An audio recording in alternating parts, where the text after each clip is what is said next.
अस्सलाम वालेकुम, welcome to my YouTube channel. आज हम स्टार्ट करेंगे न्यू कोर्स जो कि प्लाज्मा फिज़िक्स है और इसमें हम जो बुक फॉलो करेंगे वो है फ्रांसिस एफ चेन की बुक। चैप्टर नंबर 1 स्टार्ट करेंगे। चैप्टर 1 का नेम है इंट्रोडक्शन, जिसमें हम टॉपिक्स जो कवर करेंगे उसकी लिस्ट मैंने लिखी हुई है यहाँ पे। चैप्टर 1 की प्लेलिस्ट में हम इन सारे टॉपिक्स को कवर करेंगे। फर्स्ट लेक्चर जो हमारा होगा वो होगा डेफिनेशन ऑफ प्लाज्मा में, जिसमें हम डिटेल में प्लाज्मा क्या होता है उस चीज़ के बारे में डिस्कस करेंगे। नेक्स्ट लेक्चर नंबर 2 होगा जो कि साहा इक्वेशन होगी। साहा इक्वेशन बताएगी कि प्लाज्मा एग्जिस्ट कर रही है या नहीं जहाँ पर भी आप अप्लाई कर रहे हो। आप साहा इक्वेशन लगाओगे जहाँ पे भी आपको चेक करना है कि यहाँ पे प्लाज्मा है या नहीं, तो वो आपको बता देगा कि यहाँ पे प्लाज्मा एग्जिस्ट करता है या नहीं, जिसको हम लेक्चर नंबर 2 में पढ़ेंगे। देन हम कंसेप्ट ऑफ टेम्परेचर पढ़ेंगे, क्योंकि टेम्परेचर जो है वो मेन करेक्टरिस्टिक्स है प्लाज्मा की। तो हम कंसेप्ट ऑफ टेम्परेचर देखेंगे, जिसको हम 1D, 2D और 3D में देखेंगे। लेक्चर नंबर 3 में हम इसको 1D में देखेंगे, लेक्चर 4 में 2D और 3D में देखेंगे। देन उसके बाद हमारा लेक्चर 5 होगा डिबाई शील्डिंग, और साथ में प्लाज्मा के पैरामीटर्स इन दोनों में डिस्कस करेंगे एक लेक्चर में। लास्ट लेक्चर जो होगा उसमें होगा क्राइटेरिया फॉर प्लाज्मा। आज है लेक्चर नंबर 1 जो कि इंट्रोडक्टरी लेक्चर होगा, जिसमें हम प्लाज्मा की डेफिनेशन को देखेंगे। तो टॉपिक होगा डेफिनेशन ऑफ प्लाज्मा। सबसे पहले हम डिस्कस करेंगे कि प्लाज्मा बनती कैसे है। अब क्या होता है, जब भी हम कहें कि प्लाज्मा क्या होती है तो हमारे माइंड में एक ही चीज़ सबसे पहले आती है कि plasma is the fourth state of matter, जो कि कॉमन सी एक डेफिनेशन है, that plasma is the fourth state of matter. अब फोर्थ स्टेट ऑफ मैटर कहा गया है तो बाकी 3 स्टेट ऑफ मैटर क्या थी? Solid is the first state, liquid is the second state, gas third, and then उसके बाद जो फोर्थ स्टेट आती है वो हमारे पास प्लाज्मा आती है। अब सॉलिड क्या होता है? सॉलिड के लिए हम एक कंसीडर कर लेंगे जैसे क्यूब इज़ द सॉलिड। तो क्यूब को अगर एक जार में ले, अगर आप लोगों को यहाँ नज़र आ रहा हो बहुत छोटा छोटा है कि मैंने एक क्यूब ले लिया। क्यूब क्या है? सॉलिड होता है। उसको एक जार में रखा। अब क्यूब के अंदर मीन्स सॉलिड के अंदर जो एटम्स होते हैं वो इस तरह से अरेंज हुए हुए होते हैं, बहुत क्लोजली पैक्ड होते हैं, सिर्फ अपनी मेन पोजीशन से वाइब्रेट कर सकते हैं, बाकी इधर उधर मूव नहीं कर सकते। ठीक है, ये क्या होती है? सॉलिड में एटम्स की अरेंजमेंट। देन उसके बाद अगर हम इस सॉलिड को क्या करें, हीट करें, तो क्यूब किस में कन्वर्ट हो जाएगा? वाटर में। वाटर इज़ द लिक्विड, तो सॉलिड किस में कन्वर्ट हो गया? लिक्विड में, हीट देने से। अब लिक्विड के अंदर जो मॉलिक्यूल्स और एटम्स होते हैं उनकी अरेंजमेंट इस तरह से होती है। ठीक है, बहुत ज़्यादा दूर दूर नहीं होते, लेकिन कुछ ना कुछ दूर दूर होते हैं एज़ कम्पेयर टू सॉलिड। उसके बाद क्या, अगर हम लिक्विड को और ज़्यादा हीट दें तो क्या होगा कि लिक्विड जो होगी गैस में कन्वर्ट हो जाएगी बाय वेपोराइजेशन। तो ये जो लिक्विड है इसमें वेपोराइजेशन हुई तो ये किस में कन्वर्ट होगी? गैस में। अब गैस में मॉलिक्यूल्स किस तरह से अरेंज हुए होते हैं? इस तरह बहुत दूर दूर होते हैं और रैंडम मूव कर रहे होते हैं। देन उसके बाद ये अभी तक क्या है? Third state. अब जब आप गैस को फर्दर हीट करोगे तो जब टेम्परेचर बहुत ज़्यादा बढ़ जाएगा तो क्या होगा? फोर्थ स्टेट आ जाएगी, जो कि हमारे पास आयनाइज स्टेट ऑफ मैटर होती है, और ये क्या होती है? प्लाज्मा। अब प्लाज्मा कैसे बना, गैस से प्लाज्मा कैसे बना उसको देखते हैं। हमारे पास गैस में क्या थे? मॉलिक्यूल्स ऐसे अरेंज हुए हुए थे। अगर मैं इसमें से एक मॉलिक्यूल ले लूँ तो उसके अंदर क्या होगा? जो इलेक्ट्रॉन्स हैं वो शेल्स में इस तरह से अरेंज हुए हुए हैं, और उसके आउटर मोस्ट इलेक्ट्रॉन्स कितने हैं? 8 इलेक्ट्रॉन्स हैं। 1 2 3 4 5 6 7, और यहाँ पे एक और है 8। अब क्या होगा, मैंने इसमें से अभी एक मॉलिक्यूल उठा के उसकी अरेंजमेंट दिखाई है और जूम किया तो इस तरह से हुआ। अब यहाँ पे जब आप क्या करते हो, टेम्परेचर को फर्दर इंक्रीज़ करते हो, जब बहुत ज़्यादा टेम्परेचर इंक्रीज़ होगा तो यहाँ से एक इलेक्ट्रॉन क्या होगा? बाहर चला जाएगा, नॉकआउट हो जाएगा। जब एक इलेक्ट्रॉन यहाँ से चला गया तो इसके ऊपर क्या साइन आ जाएगा? पॉजिटिव साइन आ जाएगा, क्रॉस नहीं है, प्लस साइन है। ठीक है, जब यहाँ से कोई इलेक्ट्रॉन जाता है तो उसके ऊपर क्या साइन आ जाता है? प्लस। और जो इलेक्ट्रॉन निकल के गया उसके ऊपर क्या साइन आ जाएगा? Minus sign. अब ये जो इलेक्ट्रॉन निकल गया है इसको क्या कह दिया है? Free electron. और ये जो चीज़ है जिसके ऊपर प्लस साइन आ गया है ये क्या है? आयन। ठीक है, ये क्या है? आयन। ये क्या है? Free electron. अब जब ये गैस थी तो गैस में जब सारे इलेक्ट्रॉन्स फिल थे, आउटर मोस्ट में 8 इलेक्ट्रॉन्स थे, इसका मतलब वो क्या थे? न्यूट्रल थे। तो गैस में एटम्स दूर दूर ज़रूर मूव करते हैं, लेकिन क्या होते हैं? न्यूट्रल होते हैं। तब तक उनमें से एक इलेक्ट्रॉन भी निकल के बाहर नहीं गया होता, इसका मतलब वो क्या होते हैं? न्यूट्रल। आप लोगों ने याद रखना है कि गैस में ये बात जो है ये प्लाज्मा की हो रही है। ठीक है, ये तब हुई है जब आपने गैस को बहुत ज़्यादा हीट किया, तब इलेक्ट्रॉन्स निकलते हैं और ये प्लाज्मा की स्टेट है। लेकिन गैस में क्या होते हैं, न्यूट्रल होते हैं, उनके आउटर मोस्ट में, हर एक के आउटर मोस्ट में 8 इलेक्ट्रॉन्स है, तो वो न्यूट्रल है। ठीक है, मीन्स के उनका जो आउटर मोस्ट शेल है वो कंप्लीट है। अब अगर मैं यहाँ पे बात करूँ प्लाज्मा की, तो ऐसा नहीं होगा कि जो गैस है उसके हर एक मॉलिक्यूल से ही इलेक्ट्रॉन्स निकल जाए, ऐसा नहीं होगा। कुछ मॉलिक्यूल्स होंगे उसमें से इलेक्ट्रॉन्स जो होंगे निकल जाएंगे। जैसे अब ये क्या है, प्लाज्मा की स्टेट बता रही हूँ, तो प्लाज्मा के लिए क्या होगा कि ऐसे ही गैस के जो मॉलिक्यूल्स हैं उसी तरह कुछ गैस के मॉलिक्यूल सेम रहेंगे, ठीक है, न्यूट्रल ही रहेंगे। कुछ में ऐसा होगा कि उनका एक इलेक्ट्रॉन जो होगा वो बाहर आ जाएगा, ठीक है, जैसे इसमें से एक इलेक्ट्रॉन, फ्री इलेक्ट्रॉन जो था वो बाहर आ गया। अब फॉर एग्जांपल इसका फ्री इलेक्ट्रॉन बाहर आ गया और इसका भी फ्री इलेक्ट्रॉन बाहर आ गया। अब ये जो है ये रिमेन सेम रहे, ठीक है, मीन्स कि ये न्यूट्रल रहे। तो अब यहाँ पे अगर आप देखो तो मैंने कहा था कि जब यहाँ से एक इलेक्ट्रॉन निकल जाएगा तो ये क्या बन जाता है, आयन।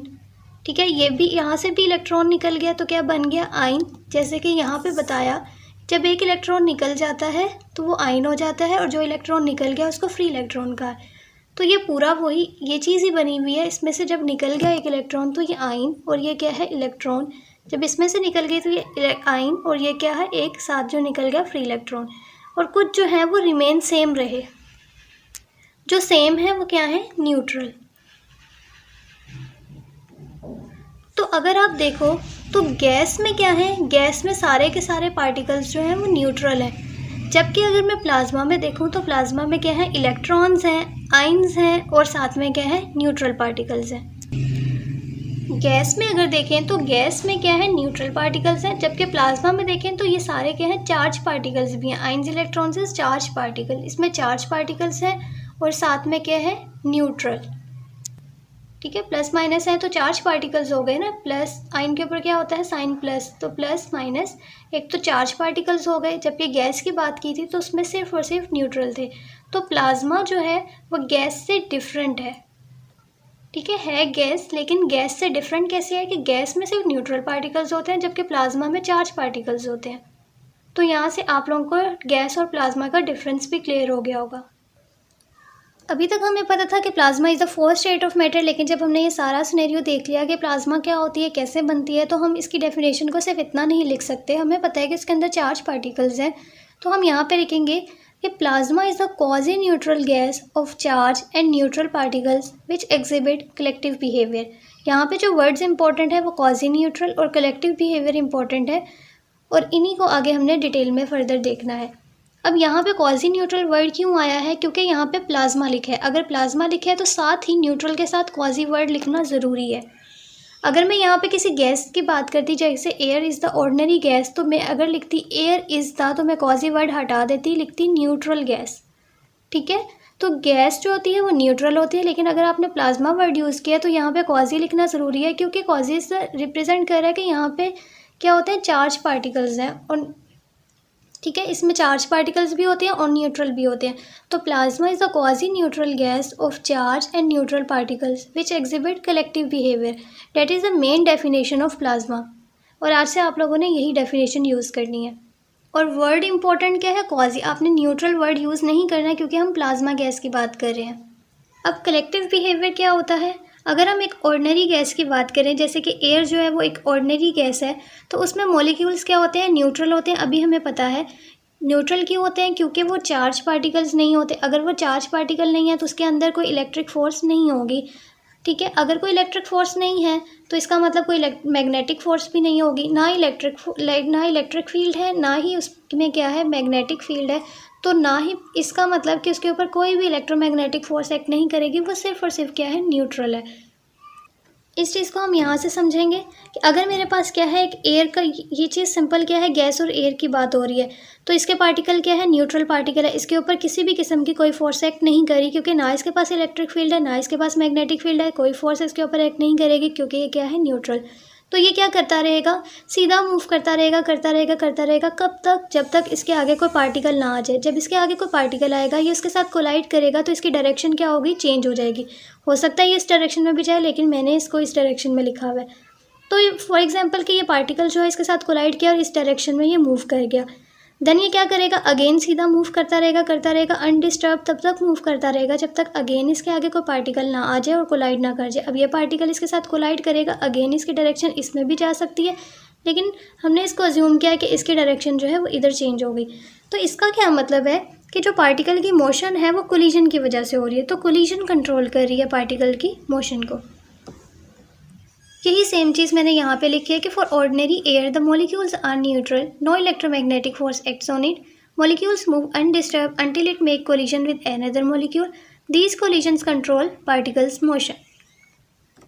नाउ अब हम देखेंगे कि प्लाज्मा में क्या होता है। प्लाज्मा न्यूट्रल पार्टिकल नहीं है, प्लाज्मा क्या है, एक चार्ज पार्टिकल है। इसमें क्या होते हैं, आयंस होते हैं, इलेक्ट्रॉन्स होते हैं। वो न्यूट्रल पार्टिकल है, वो न्यूट्रल पार्टिकल नहीं है, चार्ज पार्टिकल है। और जब भी चार्ज पार्टिकल होता है तो उनके अंदर क्या होती है, उनमें इलेक्ट्रिक फील्ड होती है जो कि क्या होती है, पॉजिटिव से नेगेटिव डायरेक्शन की तरफ मूव करती है। तो इलेक्ट्रिक फील्ड तो होगी क्योंकि ये चार्ज पार्टिकल है। अब जब ये चार्ज पार्टिकल है, जब ये मूव करेगा तो क्या होगा, करंट प्रोड्यूस होगा, क्योंकि करंट जो होता है मोशन ऑफ चार्जेस की वजह से प्रोड्यूस होता है। जब करंट प्रोड्यूस हो गया तो इसका मतलब उसमें मैग्नेटिक फील्ड भी प्रोड्यूस हो गई। ये सारी चीज़ें, इलेक्ट्रिक फील्ड, मैग्नेटिक फील्ड कैसे प्रोड्यूस होती है हम ईएमटी में डिटेल में देख चुके हैं। तो आप लोगों को पता होगा कि जैसे ही क्योंकि इलेक्ट्रिक फील्ड तो होगी क्योंकि चार्ज पार्टिकल है, और जब चार्ज पार्टिकल मूव करते हैं तो करंट प्रोड्यूस होता है, और जब करंट प्रोड्यूस होता है तो मैग्नेटिक फील्ड भी आती है। तो इसका मतलब कि प्लाज्मा में इलेक्ट्रिक फील्ड भी होती है और मैग्नेटिक फील्ड भी होती है। तो अगर ये पार्टिकल जो एक इलेक्ट्रॉन है ये प्लाज्मा में अगर मूव कर रहा है, तो जैसे ये पार्टिकल ये न्यूट्रल था, ये अनडिस्टर्ब मूव कर रहा था जब, और इसकी डायरेक्शन तब चेंज हुई थी जब कोई पार्टिकल इसके साथ आके कोलाइड किया था, वरना इसकी डायरेक्शन चेंज नहीं हुई थी। लेकिन जैसे ही पार्टिकल प्लाज्मा में मूव करना शुरू करता है तो वो स्ट्रेट मूव नहीं कर सकता, उस पर बहुत से एक्शंस हो रहे होते हैं, ठीक है। अदर पार्टिकल्स ऑफ प्लाज्मा उसके ऊपर एक्ट करते हैं, तो वो टिल्टेड फॉर्म में पहले से ही होता है। क्यों हुआ, क्योंकि ये जो इलेक्ट्रॉन है, ठीक है, अब जो दूसरे प्लाज्मा के पार्टिकल्स हैं उनके पास क्या है, जैसे इसकी बात करें, इसके पास भी क्या है, इलेक्ट्रिक फील्ड है और मैग्नेटिक फील्ड है। अगर मैं इस प्लाज्मा की बात करूं, इसके पास भी इलेक्ट्रिक फील्ड है और मैग्नेटिक फील्ड है, इसके पास भी इलेक्ट्रिक फील्ड है, मैग्नेटिक फील्ड है। सेम इसी तरह एक और पार्टिकल ले लो, उसके पास भी क्या होगा, इलेक्ट्रिक फील्ड होगी, मैग्नेटिक फील्ड होगी। ये जो प्लाज्मा का पार्टिकल है इसके ऊपर क्या होगा, ये जो प्लाज्मा के दूसरे पार्टिकल्स हैं ये इनकी इलेक्ट्रिक और मैग्नेटिक फील्ड इसके ऊपर अफेक्ट करेगी, जिसकी वजह से सीधा कभी भी मूव नहीं कर पाएगा। इस वजह से इलेक्ट्रॉन्स जो होते हैं उसके हेलिकल डायरेक्शन में मोशन होती है, ठीक है। ये इस और भी बहुत से मोशंस होती हैं इसकी, बहुत सी शेप्स में, जिसको हम नेक्स्ट लेक्चर चैप्टर 2 में डिस्कस करेंगे डिटेल में। अभी तक इतना ही कि ये नहीं मूव कर पाता अनडिस्टर्ब, इसके जो बाकी पार्टिकल्स होते हैं प्लाज्मा के उनकी इलेक्ट्रिक और मैग्नेटिक फील्ड इसके ऊपर अफेक्ट करती है। तो इस वजह से इस पूरे को हम क्या बोलते हैं, कलेक्टिव बिहेवियर। तो plasma has charge particles, when they move they generate electric field, motion of charges also produce current and hence magnetic field which affect the motion of other particles. All particles of plasma are affected by electric and magnetic field of other particles of plasma. Hence, behavior of plasma are related to each other. So, this behavior is called collective behavior. Next है quasi neutral. क्या होता है, ये important property है plasma की, remain quasi neutral. अब इसमें क्या होता है कि अगर हम पूरी प्लाज्मा ले लें तो उसमें क्या होते हैं, चार्ज पार्टिकल्स। अगर इस पूरी प्लाज्मा में हम एक स्मॉल वॉल्यूम एलिमेंट उठा लें तो इसमें क्या होगा, पॉजिटिव भी होंगे और क्या होंगे, नेगेटिव चार्ज भी होगा। तो इसमें हम क्या कहते हैं कि जो आयंस हैं वो इक्वल होते हैं इलेक्ट्रॉन के, तो वो एक दूसरे को बैलेंस करते हैं। तो क्यू नेट ओवरऑल चार्ज जो होता है वो क्या होता है, ज़ीरो। तो इसी तरह आप पूरी प्लाज्मा के कोई भी वॉल्यूम एलिमेंट उठाते जाओ, उसमें वॉल्यूम एलिमेंट क्या होगा, उसमें पूरा उस वॉल्यूम एलिमेंट में पूरा चार्ज जो होगा वो ज़ीरो होगा। तो इसलिए हम कहते हैं कि प्लाज्मा में बेशक चार्ज पार्टिकल्स हैं लेकिन ओवरऑल प्लाज्मा क्या होता है, न्यूट्रल ही होता है, ठीक है। तो ओवरऑल चार्ज हमारे पास क्या होता है, ज़ीरो आता है, जबकि प्लाज्मा में इलेक्ट्रॉन से, आयन से और न्यूट्रल पार्टिकल्स से। इसके बाद हम प्लाज्मा के बारे में कुछ इंपॉर्टेंट बातें और डिस्कस कर लेते हैं। प्लाज्मा को most common state of matter भी कहा जाता है। अब ये फोर्थ स्टेट ऑफ मैटर है, लेकिन इसको मोस्ट कॉमन क्यों कहा जाता है, क्योंकि ये 99% जो होता है विजिबल मैटर ये प्लाज्मा बनाती है, ठीक है। 99% बनाती है, तो 1% क्या होते हैं, सॉलिड, लिक्विड और गैस होते हैं। तो मोस्ट कॉमन कौन सी हुई, प्लाज्मा। उसके अलावा सेकंड बात ये कि अगर हम इसको देखें प्लाज्मा, तो हमारे पास ये स्टार्स में, सन में, स्पेस गैलेक्सीज वगैरह में क्या होती है, प्लाज्मा पाई जाती है।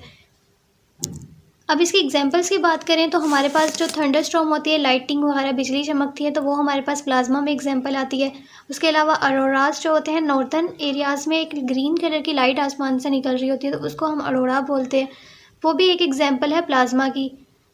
उसके अलावा कंडक्ट करती है इलेक्ट्रिसिटी। ये इंपॉर्टेंट पॉइंट है कि प्लाज्मा इलेक्ट्रिसिटी कंडक्ट करती है या नहीं, तो it is a good conductor of electricity, क्योंकि उसमें क्या होते हैं, चार्ज पार्टिकल्स होते हैं। ठीक है, तो conductor of electricity. Next point ये है कि इसका टेम्परेचर बहुत ज़्यादा हाई होता है, बहुत एक्सट्रीमली हॉट होती है। टेम्परेचर इसका रेंज कर रहा होता है from 1000 to millions degree Celsius तक। ठीक है, अब इसकी इस करेक्टरिस्टिक्स की वजह से क्या होता है कि एमिट करती है ये लाइट और रेडिएशंस, जैसे कि सन और स्टार्स जो हैं। Sun is the best example of plasma, उसमें बहुत ज़्यादा प्लाज्मा होता है सन में। तो सन में अगर बहुत ज़्यादा प्लाज्मा है तो उसका क्या होता है, एक्सट्रीमली हॉट इसीलिए होता है। जब वो बहुत ज़्यादा उसका टेम्परेचर हाई है तो उसमें से क्या एमिट होती है, लाइट और रेडिएशंस वगैरह। तो इसी तरह सन्स और स्टार्स जो हैं उनमें टेम्परेचर बहुत ज़्यादा होता है, प्लाज्मा के एग्जांपल्स हैं, इस वजह से उनके अंदर से लाइट और रेडिएशंस वगैरह एमिट होती हैं। उसके बाद अगर हम प्लाज्मा को देखें तो प्लाज्मा जो है वो सिमिलर टू गैस है, लेकिन गैस में न्यूट्रल पार्टिकल्स होते हैं और प्लाज्मा में देखें तो चार्ज पार्टिकल्स होते हैं। I hope you now understand this lecture. Thank you so much for watching. अगर वीडियो पसंद आई है तो वीडियो को लाइक करना मत भूलिएगा। अल्लाह हाफिज़।